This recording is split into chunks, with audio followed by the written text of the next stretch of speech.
Hey guys, what is going on, and welcome back to another Ghost of Tsushima video. So it's past Friday now and we got the weekly reset. So today we are going to be doing Nightmare Story week 6 because they reset that too. But anyways, Nightmare Story week 6, and this is going to be tips and tricks on how to easily complete. And yeah, so guys, this little tips and tricks series is mainly for people who have never done it before. You know, I know there's a lot of OGs out there that watch the videos, and you might already know all this stuff that we're gonna go over. So if you don't want to watch, I don't blame you.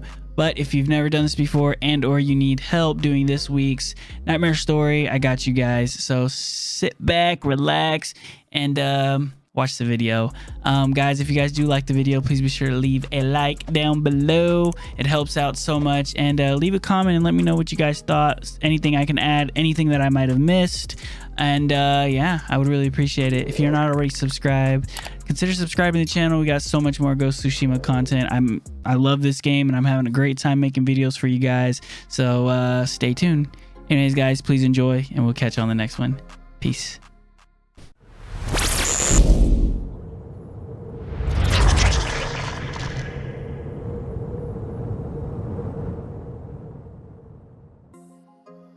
Hey guys, what is going on, and welcome to Nightmare Story week 6 tips and tricks. So for this week's modifier, we have shared wounds. So essentially when your partner takes damage, you take the same damage. However, you do not take fatal damage. So if they die, you won't die. First tip I got for chapter 1 basically, guys, is if you kill these two tethered enemies right here, if you kill them off fast enough, they will not alert the rest of the camp. So basically you want to try to nuke them. Once you assassinate the first guy, then, you know, throw a smoke bomb down, unless you're an assassin, because I'm pretty sure assassins can one hit. So kill those guys off without getting noticed, and then come over here and kill this Tengu. Now there are a few invisible guys over here guarding the hostage. One big tip, guys, I would make sure is that you fight next to the hostage, so when the little proc comes up that he's about to get attacked, you can kind of deter that attack.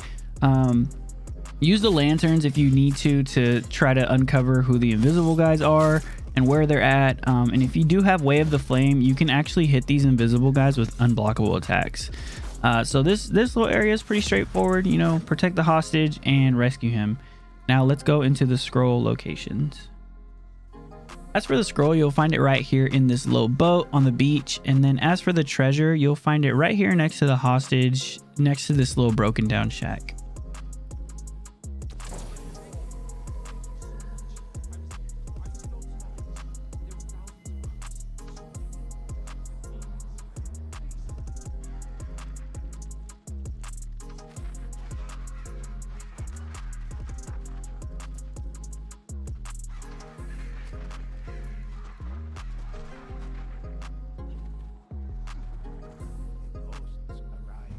All right guys, so here we are in chapter 2. So chapter 2 is kind of split up into, like, it's a big area, but there are 4 hostages essentially that you need to rescue, 2 in each side of the river.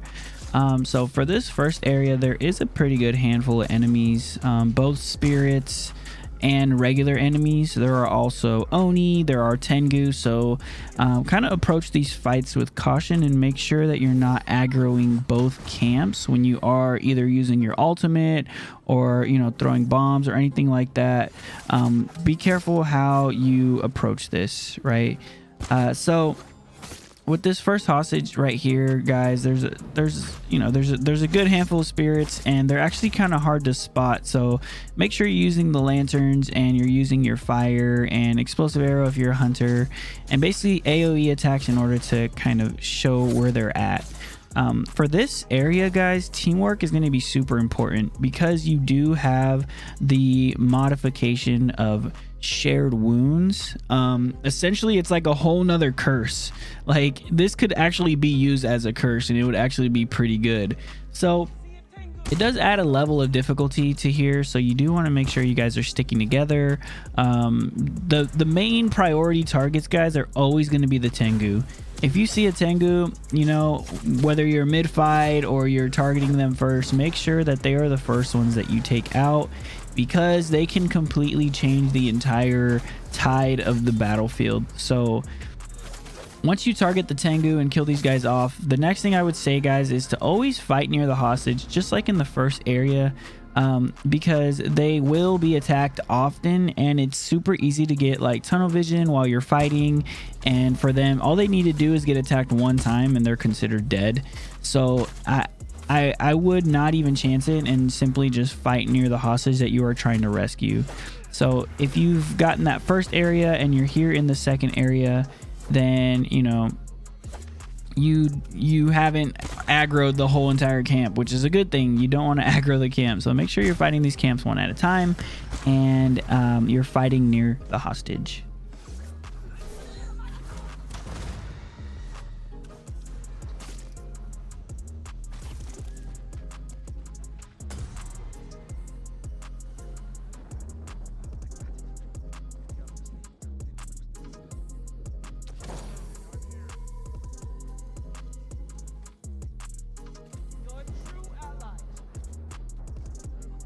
All right, so we cleared the first area here. Now we're heading on into the second area. I like to take this little route over here, all the way to the right, and you take this little rope and essentially just go across the river. So there are 2 fire spirits, and there are 2 other hostages that you do need to rescue. So your fire spirit's going to be your first target in depending on what area, right? So each hostage area has a fire spirit essentially protecting it. So if you're able to kill off enemies without aggroing, then you go ahead, but I would target the fire spirits first.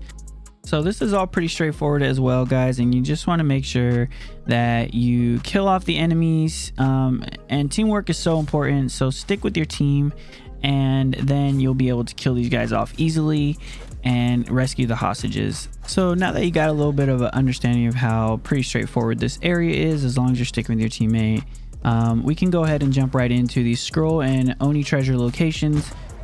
So there are 4 locations in total, so pay close attention. All right, so for the first scroll on the first side of the river, you will find it in the second hostage's tent. And as for the Oni treasure, you will see it here. You saw the little route we took. You see it here on this little island all the way on the right side. This was the first location for the treasure that we found.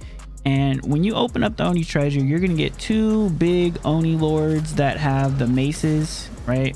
And then you're going to get 1 of the little grenadier guys with the helmet and a dog. So on every Oni treasure, no matter what chapter you're on, you are going to get that little drop. So as for the second scroll on the other side of the river, you will find it here in this little shack in between the first camp where the first hostage is on the right side, and then the second bigger camp on the left side. So it's right in here. And then as for the Oni treasure on the other half of the river, you will find it under the bridge.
All right, guys, here we are in chapter 3. If you have made it this far, then you are super close. Now, the first thing you're going to see is that we did pick up the curse, obviously. So the curse is made just a little bit more difficult because you are tethered together and you have the modifier of shared wounds. So make sure you kind of follow the little path that this level has given you and take out the enemies accordingly, because it is going to be a little chaotic if you do aggro everyone, right? There is about 3 Tengu in this area. The first one you're going to see us take out right here, and it's important to take them out quickly without aggroing the entire area. So once you get down here to where we're at with this first Tengu, there are going to be a couple archer spirits and a couple big shield guy spirits and some swordsmen as well. So essentially you have Tengu walking around that are protected by spirits, so that makes it just that much more difficult. However, if you are using your AoE fire damage and you're using the lanterns and you're sticking together with your teammate, it can be made easily. Now, the most important thing when you are fighting these guys is going to be movement, because they are very invisible and it is very hard to see them at times, and they will sneak up on you and hit you for some really serious damage. So make sure you're sticking with your teammate really close. I mean, obviously you're tethered together, so you have to, but you also have to remain really aware. So as for the Oni treasure in this area, it's going to be right here. You just saw us mark it, and it is down here in the river. And I have not seen any scroll or anything, guys. All I have seen in chapter 3 is the Oni treasure. So if you guys did by any chance get a scroll location, then go ahead and leave that in the comments below, and you know, because I would very much like to see and know where the scroll is at. I did do this a handful of times and I didn't see a scroll, so maybe I missed it. Now, guys, when you go through this area, you know, you are going to get a bunch of spirits, like I said. And after you pass this little Oni treasure area, you will find 2 more Tengu down by the river just before the fight that you have at the end with Kojiro.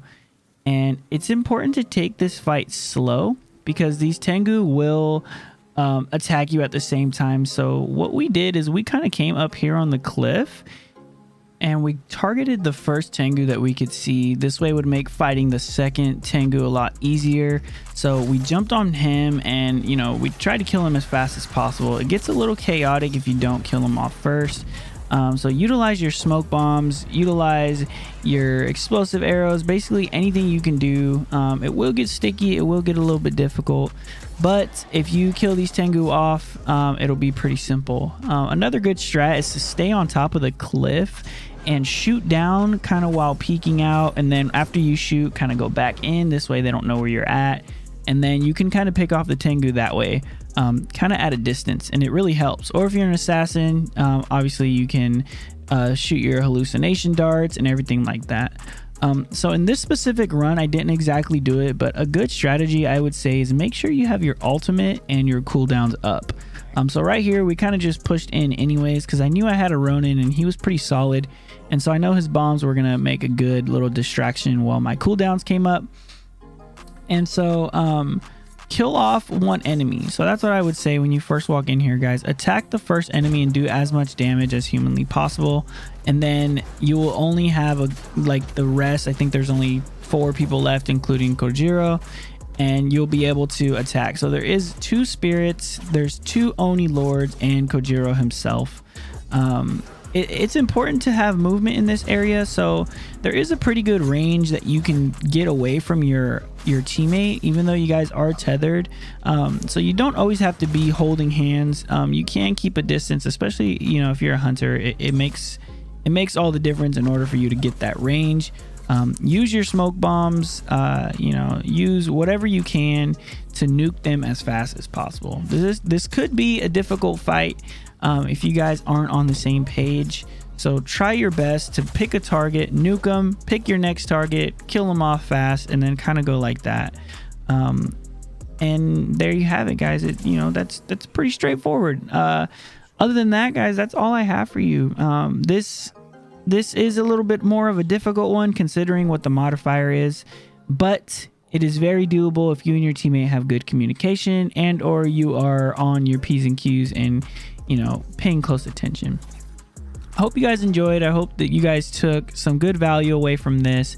And if I did miss anything, or if there's anything that you guys do better that you think that would help anybody else, please throw it in the comments below. I would love to read it. And yeah, I appreciate your guys' support so much and all the love that I've been getting on the videos. Knowing that I'm helping you guys really makes all the difference, and I couldn't think of better videos to be making than for this amazing game. Anyways, guys, please leave a like on the video if you liked it, and be sure to subscribe if you're not already subscribed. Much love to you guys, and we'll catch you on the next one. Peace.